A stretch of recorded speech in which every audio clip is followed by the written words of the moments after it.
And we're off. So, today is the, it's not a UDS qualifier, it's Hero's first official OTS store event. It started a few hours ago. I unfortunately had to work some, so I wasn't able to attend it. But we're heading in, so we're still going to do our Dragon Ball, and then hopefully there might be a 230 Yu-Gi-Oh tournament as well. I don't know if they'll have to be running 2 Yu-Gi-Oh tournaments in conjecture to accomplish this, because it all depends on how many rounds the OTS event ends up being. And first place at the OTS gets their first round bye. It's for the VIP position at the next YCS. So, you know, it's pretty good. Okay. Sorry, shake bottle. It was leg day. Regardless, today is also the first tournament for Dragon Ball since everything became legal, because we had the pre-release last week, you know, but yesterday we could finally get our hands on the structure decks, which gives us the, there's a couple of really key cards in there that are very important for both green, yellow, and blue-red strategies. The big one for green and green-yellow is the Android 17 Impending Crisis, because it's the 1-drop counterattack that's a 5k combo, and if your leader card, I think it's Android, it might be if your leader card is green, but I'm pretty sure if it's Android, he then Foolish Burials any card with Android in its name, which is very big. Because since he's a 1-drop green Android, and he's a 17, you can add him with any Jiro, you know, the Android 20 2-drop that searches for any Android, the 1-drop Dr. Jiro that looks at the top 3 and adds an Android, the Android 20 lead that looks at the top 3 and adds a green or yellow Android, Infernal Messenger that looks at the top 10 for 2 17s. You could pull 2 counterattacks off that. You know, you're not doing a whole lot other than stopping attacks with your energy, if that's your play. But if you're going for sort of a long game where you need to set up your drop area, that's not really a bad play. Say you're playing green-yellow, you're playing the Android 20, 17, 18, Art of Robotic Renaissance or whatever. I don't remember the word before Renaissance and them. Bionic Renaissance, I think that's it. But so you play your Infernal Messenger, you pull 2 counterattacks, you let him smack you down to 4, you stop him, you know, in turn 4, you draw, you charge, you activate main, you look at top 3, you play a Dr. Giro, and then, because you played those 2 17s, you shoved the 4-drop 17 and the 4-drop 18 into your drop area, or you shoved Dreadful Duo and Covert Combatant in there. You play your Giro for 1, you draw your card, you tap the other 4 of your energy to put that Giro in the drop, and you play your 17 and you play your 18. Both 3k green crit androids. The 17, just when an opponent's battle card, a 3-drop, hits the grave, you can tap 1 green and play another 18 of 3-drop from your hand. So you swing in with 2 crits, you crit a battle card, you tap green, you drop another Covert Combatant or a Deadly Defender, and you've still got 1 green energy up, and you put, you know, 3 hefty bodies on the board. You also awakened because you untapped the 2. You added 2 cards to your hand off the lead. It's a strong turn. You know, meta defining, I wouldn't say so, but also it's, you know, really good for the green-yellow Surge cell, because you counter the attack and you send Quick Sweep 17, or you counter the attack and you send Cell Android Absorber. The only cell card with the word Android in its name. It's very important that it has Android in its name for that reason. So that's very huge for androids. And then the red-blue structure deck gives you the We're in this together, which just, kills all of your opponent's battle cards of 2,500 or less without barrier. And if you've got Invoker, cost 1. And then for 1 red energy, you add it back to your hand from the drop. So if they've got something that doesn't have barrier with more than 2,500 power, and you have an Invoker out, 3 energy. Whop, whop, whop. It's gone. Whole field.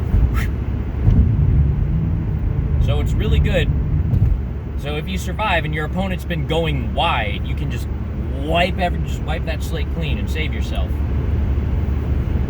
You also get the 2-drop Goku that's got 1,600 power, and when you play him, he gains 10,000 more power, and your opponent can't, and you can't play anything but Universe 7, but that, you only played Universe 7 decks. So you swing with 26 for 2 energy. That damage is probably going through. And then, when your opponent plays a card, he comes back to your hand. So if they try and Champa you, or Vegeta the Cruel, or anything like that, if they play any of those counterplays, because he's got an auto to bounce back, and it's your turn, he will dodge all of those counterplay battle cards.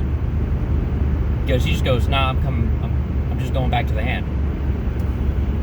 And then, Vegeta won't be able to blow him up, so you won't lose a card. Champa won't be able to rest him, so they won't draw.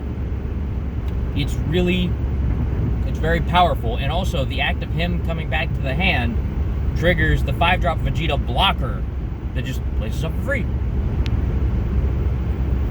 So, those cards are really key for a number of strategies, especially because there's the one Goku lead that just awakens if you have a Universe 7 card with 2,500, with 2,500,000 or more power, which at turn 2, that's what that Goku has. So they go first, they charge a multicolor, then they charge a either red or blue, tap 2, play that Goku, awaken. Turn 2, awake. They've taken 1 damage maybe, and now they're 15 crit. That's fair, right? Totally fair. So, it's just, there's a lot of really powerful cards. Nothing overtly busted, but now the format is finally fully active. Because beforehand, we could play all the cards from the pre-release, and we had a lot of the Set 9 toys, but now all the pieces are in place, and really the only thing that people are going to be missing is promo cards from tournament entry, which are now going to begin showing up as we play. Yu-Gi-Oh! Shaddolls, people just all of a sudden remembered they exist, probably because the structure deck came out, and everyone went, what? Right? These cards, and they became far more accessible. So, Shaddolls' numbers inflated tremendously, so even though they are making more impact, you've got to remember to look at the total amounts of entrants playing Shaddolls, not just how many people made it there, because yes, the deck is very strong. It's an amazing counterplay, and I think it's a very healthy move for the game, because it promotes a lot more interactivity, which is something Yu-Gi-Oh! Struggles with a lot. Because normally, the interactivity is literally just you halting your opponent and then you killing them. Or just continuously stopping your opponent every single time. So there's no real back and forth. It's just lob, bam! You serve, and it spikes right out. It goes, poof, gone. Mario Strikers, power serves. So, when games start reaching turn 4, and dare I say it, even turn 5, and it's not just a slow descent into despair because you're trying to play under summon limit and going, please God, let me draw the back row. Aha, twin twisters, you got the judgment. When games are actually hit, pop, swing, draw, pass, and you're in there resolving cards multiple times, when you get punished for only being able to execute your combo once through and it gets stopped, interrupted, or broken. Because Dino Dolls are a great response to Spiral. Because Spiral, typically, you know, they might have a hand trap or two, but more often than not, what they're passing their turn on is the one banish negate and the double pop that have protection. Because they're not trying to stop everything you do, they're just trying to stop enough, survive, and then kill you, because they deal double battle damage with the linked Trigate monsters.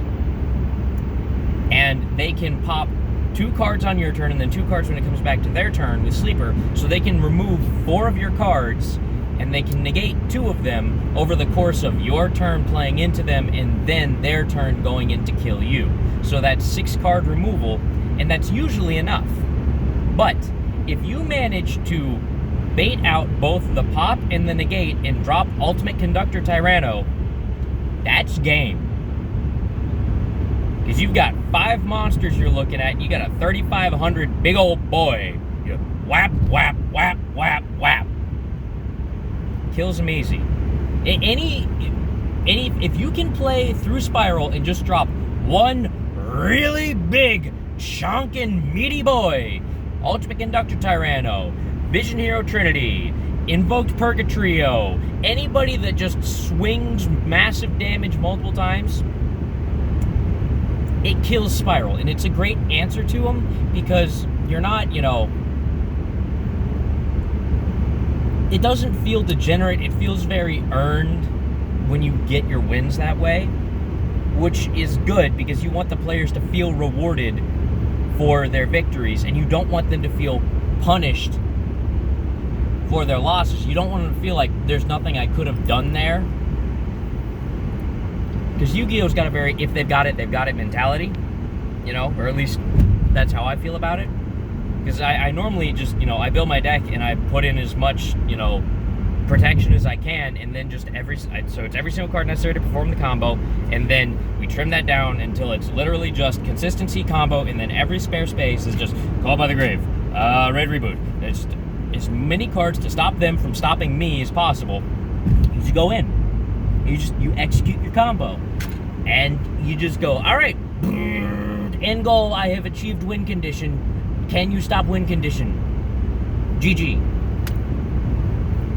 But being able to play back and forth is healthy because it promotes better mindsets for players.